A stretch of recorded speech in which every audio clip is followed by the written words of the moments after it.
This is Everyday Expertise, and I'm Angela, and I'm here today with Jean Leggett. She is a mentor, keynote speaker, and co-founder and CEO of the games and edtech startup OneMoreStory Games. Hello! Hi, thanks for having me. So how did you get started in games? Oh my gosh, I fell into it because my husband has been in the industry for a long time and he wanted to start up his own studio. And I thought, you know what? I'd make a really fantastic hustler to his hacker. How did you get started with mentoring and coaching? Well, that is a completely different story. So before I got into games, I had actually worked in admin for a really long time and found it very unfulfilling. And, sometimes you just want to have more depth in your life. So I went and became a certified coach. I also do stand-up comedy and I've been doing keynote speaking for 15 years. But I kind of gave most of that up when I came to our company 6 years ago, as you get busy with doing games writing and all of the other hats as a small indie studio. But strangely enough, last year when we had some difficulties, I thought I'll throw myself out there and see if anybody would like a life coach slash mentor in the game dev scene. And in the last year, I've probably worked with over 50 clients around the world. So it's been nice to be able to take my coaching background, which I never thought I would do in games, and bring it into something that I do almost on a daily basis now. That's pretty cool. Yeah. I imagine there are a lot of game devs out there who need some mentoring, need some Well, coaching. I like to think that everybody could use some mentoring and some coaching. I know that I always work best when I have a mentor and I have the accountability thing of here's something that I'm working on. I'll go away and I'll work on it and I'll come back and I'll have a sounding board. A lot of times people make the joke about, oh, you have a life coach or a business coach. It means you must not be very good at what you do. And in fact, it's the opposite. It's like, this is somebody who gives you clarity and champions you and helps you get the heck out of your own head. So there's everybody could use one, in my opinion. And I have some really driven clients that are just, they're so much fun to work with. So it's an absolute blast to do. That's great. So, what is One More Story Games, and what do you do? What do I do? So, OneMoreStory Games was born out of the idea that my husband had to build a narrative game engine specifically to help writers who would not know how to code to be able to make a point and click adventure or a point and click game of any genre, but most people are familiar with the adventure genre. And so we built a game engine called Story Stylus. It has been made available to the public for quite a few years now. And it basically has broken down the elements of storytelling into easy Lego bricks, if you will. And we ended up teaching kids over a couple of summers how to use it. So 8-year-olds have learned how to do Lua script to make their first point and click game. And so that's like the beating heart of OneMoreStory Games. The other piece of it is we really care about the kinds of games that are out there. We think there's a huge opening market into more heavily driven narrative games, like more of like a book meets game hybrid. So that's our focus. We're adapting a novel right now, and it's not like a traditional narrative game. It is very much like you're reading parts of the novel, you're going through and exploring the mystery. So is it going to be sort of like a game slash visual novel hybrid sort of thing? I would say it's just a more heavily based point and click. Yeah, heavily narrative based point and click. And as for what I do, for the longest time, I was just the overseer, the hustler of bringing in the money. And now I am actually the lead writer on the adaptation that we're doing. So for those of you not familiar with who Charlaine Harris is, she's a #1 New York Times bestseller. She wrote the series that HBO picked up to become True Blood, and she has had other, I think she's had 4 television shows based on her novel series. And so we have the rights to the Lily Bard novels for the first couple of novels. So we're adapting that. So that's been a labor of love for longer than I had hoped. But we've also had a lot of interesting challenges along the way. All creative projects are like that. Yeah. And you're always you always have this stubborn streak where you're thinking, oh, well, you know how they say it's going to take twice as long? Not me. Not me. And yeah, I do think that I'm special. I don't think I'm special anymore. I definitely, yeah, we've had one of the keynotes that I've been flown around the world to talk about is when it all goes to shit, resilience, survival, and joy in game dev, where I talk about, getting through the dark stuff, which is what happens when you hire a bad employee, when you have internal sabotage, when you have blackmail and extortion from consultants. How do you survive relationship struggles? Because I'm married to my co-founder. We've been together for 24 years. That's not easy. All of our eggs are in this basket. So, but on the flip side, how do you raise $500,000? How do you land a New York Times bestseller?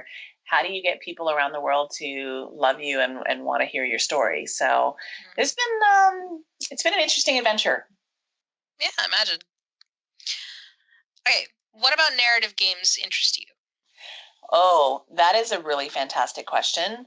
I think for me, the appeal of narrative games is that we get some insight into the writers who contributed to the story. I was playing a really fantastic game a couple of months ago.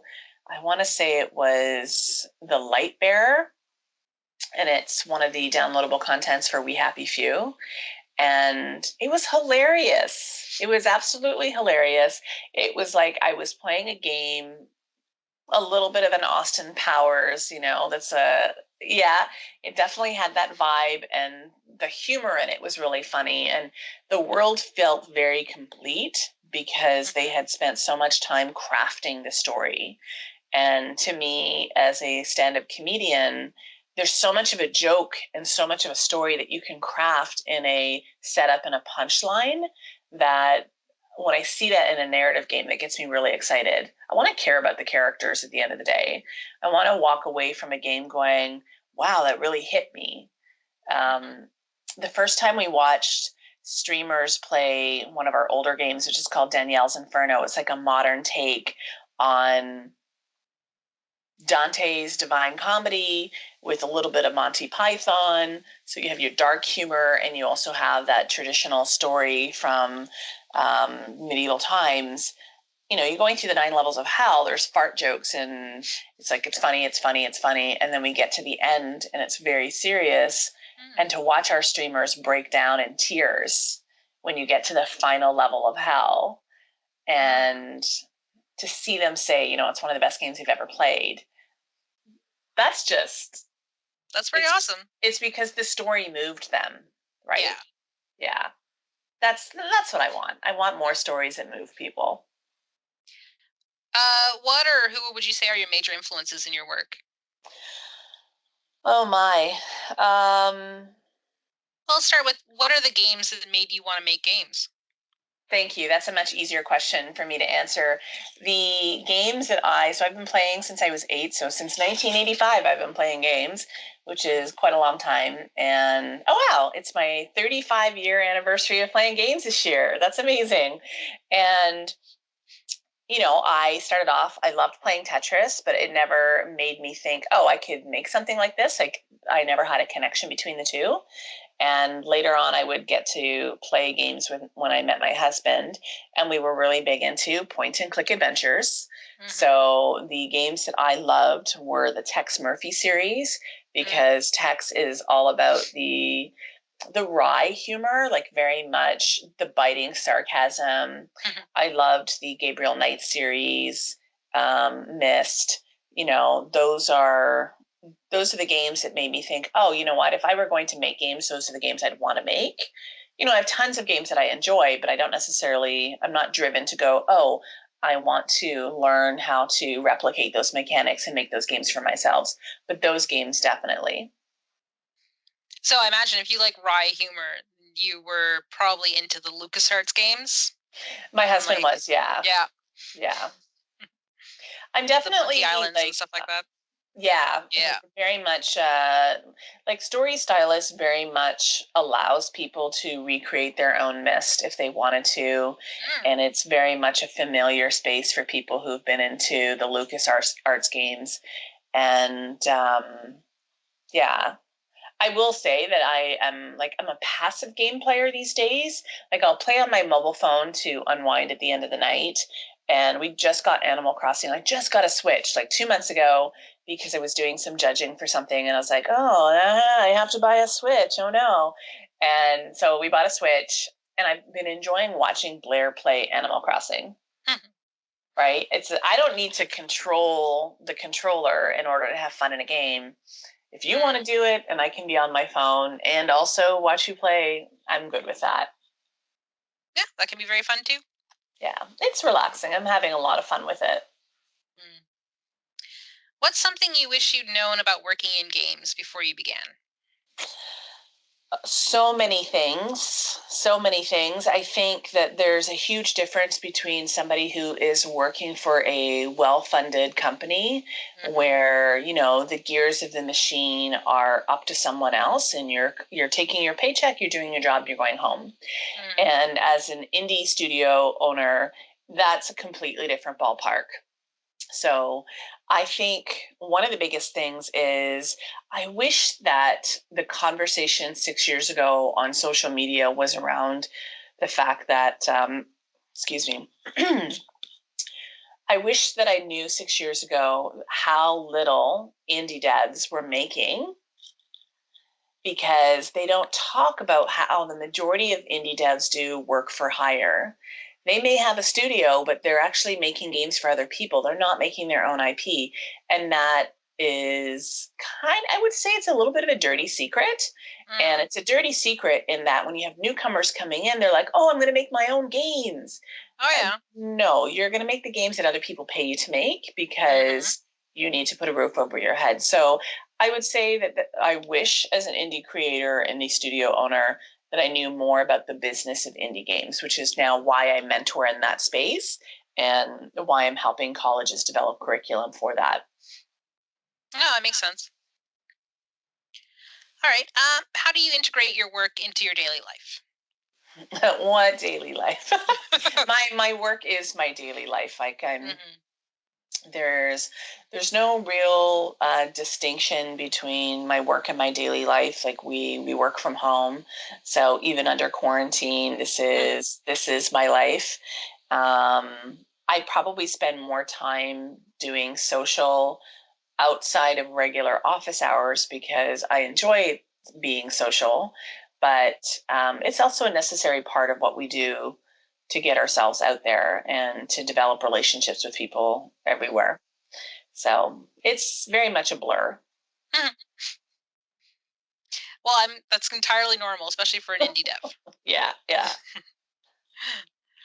All right. Do you have a favorite aspect of making games and coaching game devs? I will say that, of course, yes, I do. I love. We used to take computers to like the local libraries and we would set them up because we'd be asked to come and do maker days or something like that. So we'd set up, and we have this game that we launched in I think 2016. It was one of our first games. It's called Hard Vacuum Lullaby. And the thing is, like, nobody ever remembers the name of the game. I've only ever had one person in 4 years come up to me and go, oh my God, Hard Vacuum Lullaby, did you guys make that? I was like, what? You remember the name of it? But it's so remarkable to me to see like a 10-year-old boy who typically they say at that age, they're very much reluctant readers. You cannot get through our games without reading comprehension skills. So I love it when a reluctant reader comes along and tries one of our games. I'm like, wow, this is so much fun to read or to play. And I'm thinking, yeah, to me, that's a winning moment.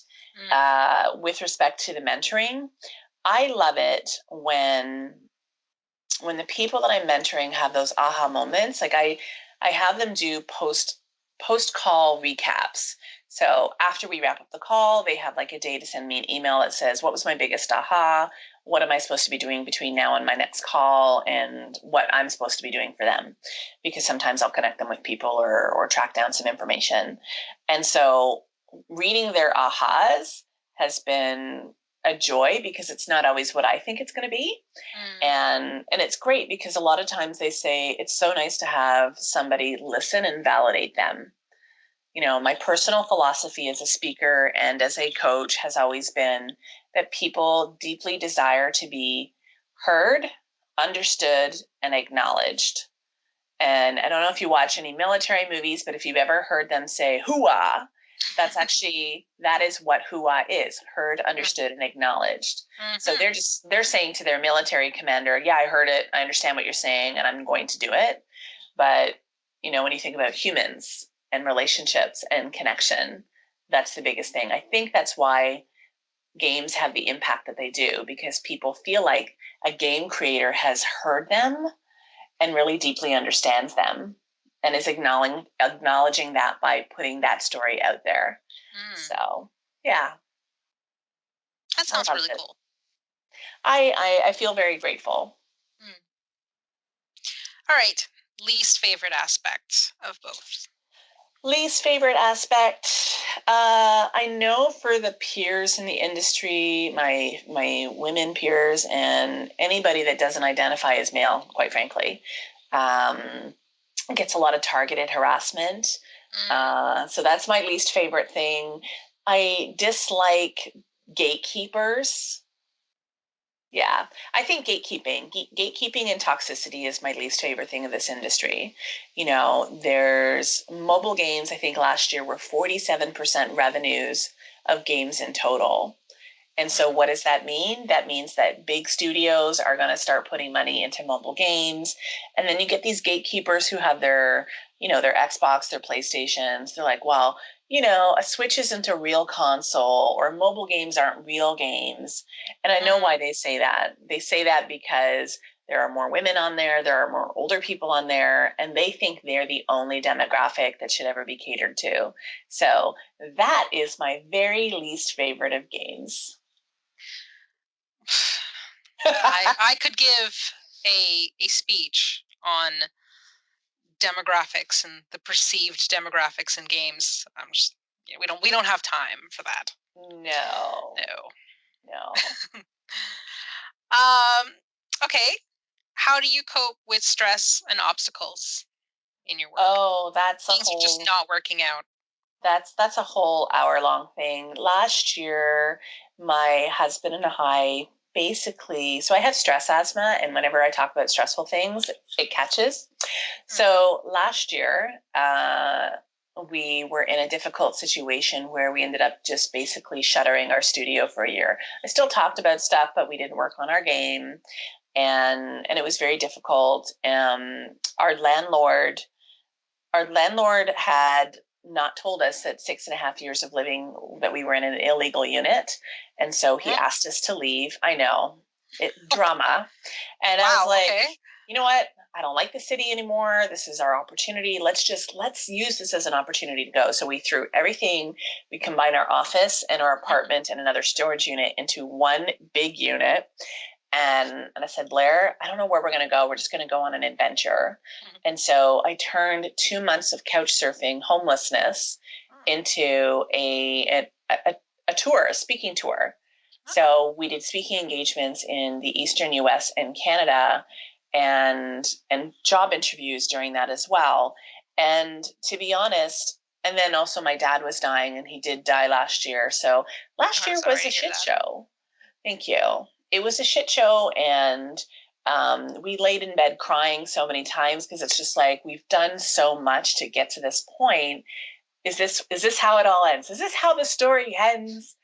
But I think the thing that got us through is each other, and knowing that for a long time I thought, this was before, because we've had, you have ups and downs as a studio. I thought, well, if I fail at the studio, am I a failure in the eyes of the industry? And the longer I've been in the industry, the more I realize that so many people have not been successful. They haven't failed. They haven't been successful at the thing that keeps their studio running. And we don't look down at them unless they're malicious and harmful people. We just go, it happens. And so that also keeps us going. I mean, 2020 has been a real bang up of a year so far, but it's nowhere near as bad as the year I had last year. And I just, yeah, I stay optimistic. I put positive things out on into the world. People want to be part of our sphere. People want to give us opportunities because of our optimism and because we just keep going. So, yeah. Makes sense. We've survived a lot. Well, and hopefully you come out stronger, that's all. Yeah, I believe that last year prepared us for this year. I mean, we both lost our summer contracts, so it's a little bit stressful right now. But at the same time, for some reason, either I'm like in denial, which is a possibility, but I'm just not giving over to the emotional panic of having that situation be a reality. We're figuring stuff out to make it all work.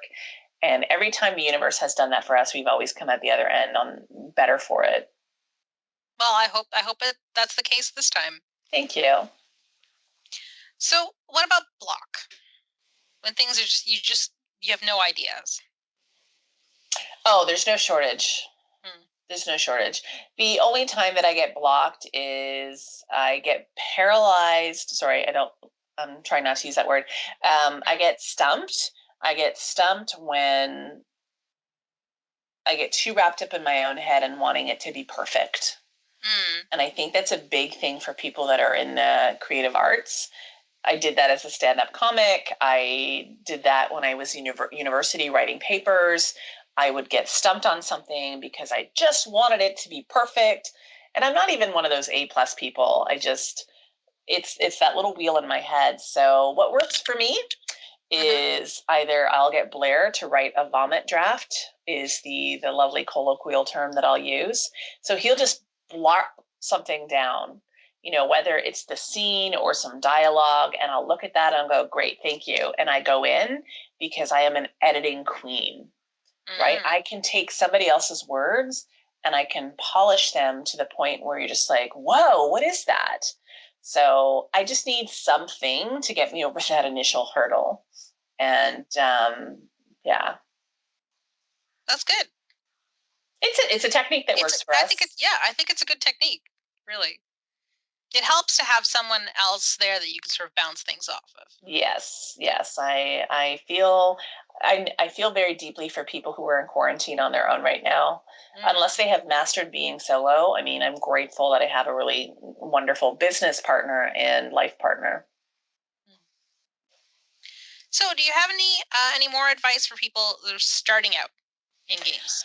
Yes, keep your first 10 games super small. Just make short games, publish them, get feedback. Think about, I was just thinking about this earlier today.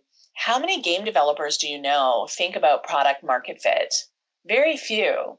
So, I mean, if you want to make games because you want a portfolio behind you to get hired onto a more established studio, make them small, ship them, make them small, ship them. That's all they care about, is proof that you've done the work and that you've shipped.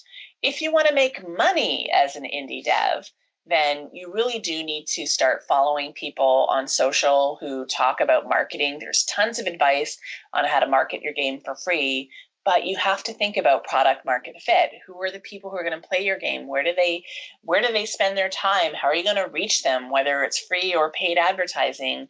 You really need to be willing to think about the business of being a games developer versus just, I make games.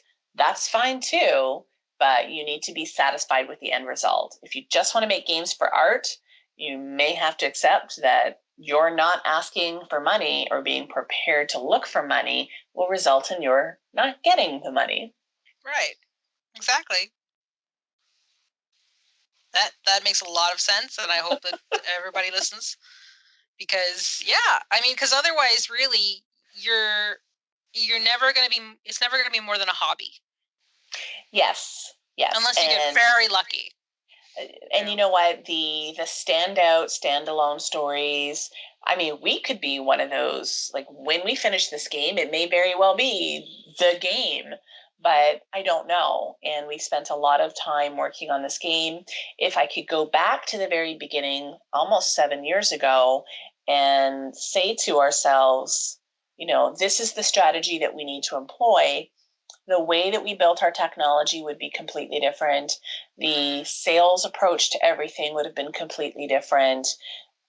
A lot would be different if we had started with what we wanted as the end result, if we had started with that first. So, yeah, I definitely think that if people want to get paid, they need to think about how they get paid. Crazy, radical idea. I know, it's a crazy idea, especially in the arts, eh? What, payment? Yeah. Yeah. A lot of people feel dirty about asking money for their art. And, yeah. Mm-hmm. All right. So, Jean, how can people learn more about you, your company, and how can they get in touch with you? Sure. Well, if they want to see me tweet about games and gratitude and cooking, because that is my obsession of late, they can head on over to Twitter. I'm at Jean Leggett, JeanLeggett. If they want to know more about One More Story Games, they can actually go to bookmeetsgame.com, and that will redirect to our website. Or you can go to OneMoreStoryGames.com. We're also on Twitter. We have YouTube channels if you are interested in seeing people play our games. And we actually have opened up our Game of the Year prize-winning game, Danielle's Inferno, for free for the next couple of months, just because it's been out for a while and we thought people could use some quarantine joy by going to hell with a snarky Siamese cat. That's awesome. And we will have links to all of this in the description below, down here. Yep. So, thank you, Jean. Thank you, everybody, for watching. This has been Everyday Expertise. Bye. Thank you. Thanks for watching. We hope you enjoyed this interview. Be sure to share this video with friends and colleagues who may also enjoy this topic. Let us know your thoughts by leaving a comment below, or check the description for our social media. See you next time.